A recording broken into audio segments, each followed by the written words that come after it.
Welcome to the Secret Underground Laboratory Recovery and Salvage, where rude mechanicals do magic.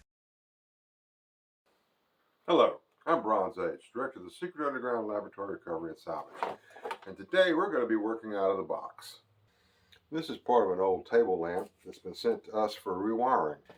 Now, in most table lamps with more than one bulb, the main connection is usually made in this part here called the body. However, this is so small, what they've done is they've run all the wires down and made the connection with the cord at the base. Our job is to get these old wires out of here and put new ones in. And that gets a little complicated because if we look at a wire that's used for most lighting, it's very flexible because on the inside we've got all these many strands of wires, so that when the whole thing gets bent, these small strands just slip, and you can do like that and it won't take a kink. This wire, on the other hand, is one solid piece of wire, and if I go to kink it like that, it stays. And that means that this bend right here and this bend right here, we're going to have to work a very stiff wire around that to get it out. Getting wire back in, I don't think will be that big a problem. Now, it's going to require a good bit of force tugging on the wire, and there's no way I can pull the wire and hold this at the same time, so I've got to come up with some way to clamp it in place. And that's why we're at the Packer Precision 12-speed drill press. Now, this may look like overkill clamping, but I've got 2 blocks of wood here, and I'm going to bore a hole down between the 2 of them, and I don't want them moving at all. So we've got a 1 3/8 inch Forstner bit going into Southern Yellow Pine end grain, and we're running at 280 RPM.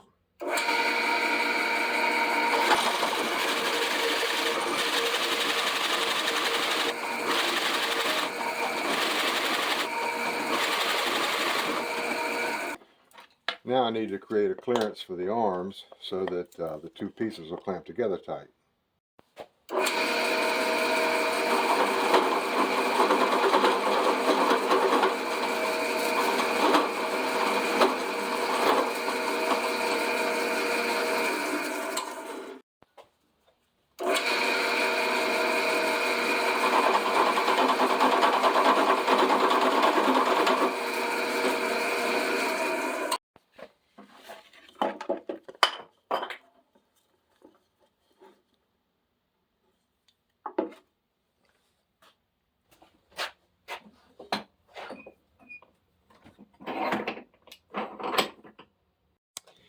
Now I've dripped a little liquid furniture wax down the pipes as a lubricant.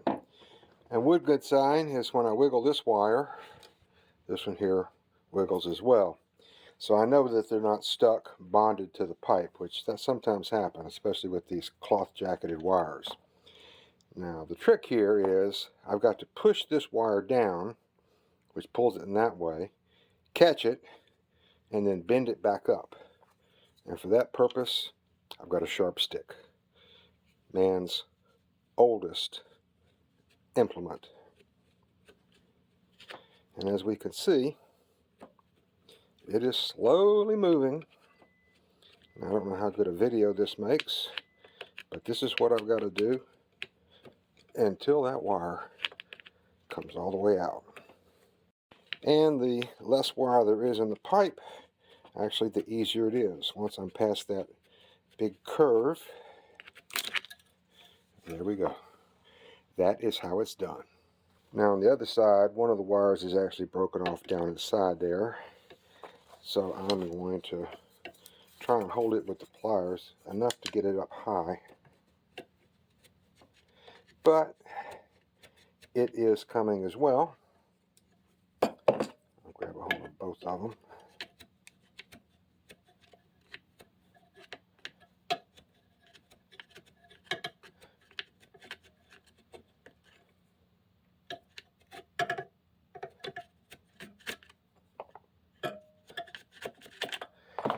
And there we have it. Now to rewire it, we go in the opposite direction, and that wax inside the pipe is making it fairly easy. And I can see just a bit of it sticking out. And so I've got a modified dental pick here. And I'm just going to push and pull, hooking onto this wire.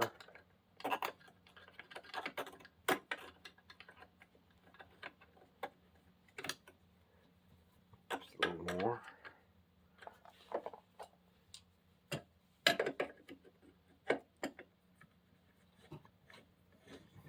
And I'm going to pull this all the way out so that there'll be enough for the connection to be made down the base of the lamp. Do that on the other side. Almost finished.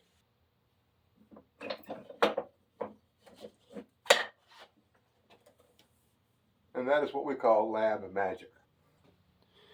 Now the rest of this is kind of anticlimactic, but I've got about 150 lamp rewiring videos,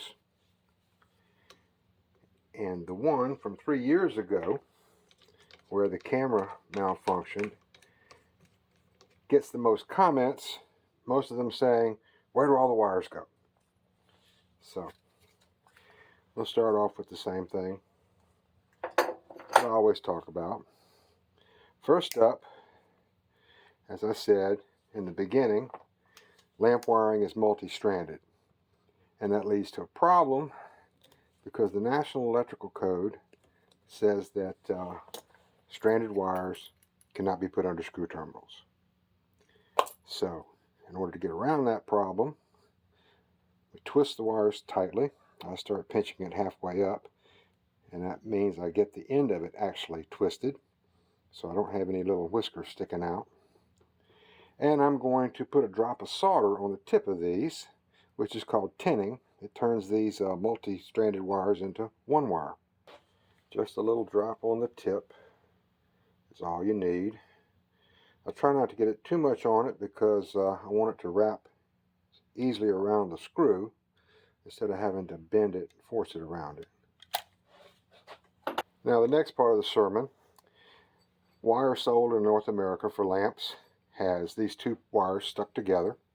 One side has smooth insulation, one side has ridges, and it corresponds to the light socket has one brass colored screw, one silver colored screw, and the ridged wire always goes to the silver screw, and it is always wrapped around the screw clockwise. That way, when you tighten it down, it will pull the wire under the screw instead of pushing it out. Now in this application, we're not using an underwriter's knot, because that would not serve any purpose. But anybody curious about that, go watch any other lamp wiring video and I'll explain it in detail. Get this wrapped around underneath here and tighten down.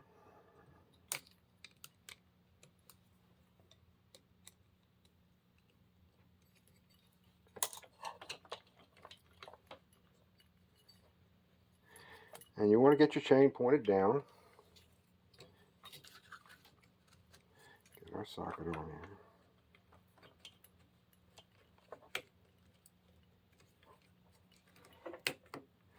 Get that snapped in place. You hear that final snap, that's when it's right. Now I'm going to turn this over. I'm going to tighten that little fillet screw on the bottom, rewire this one, and this job will be finished.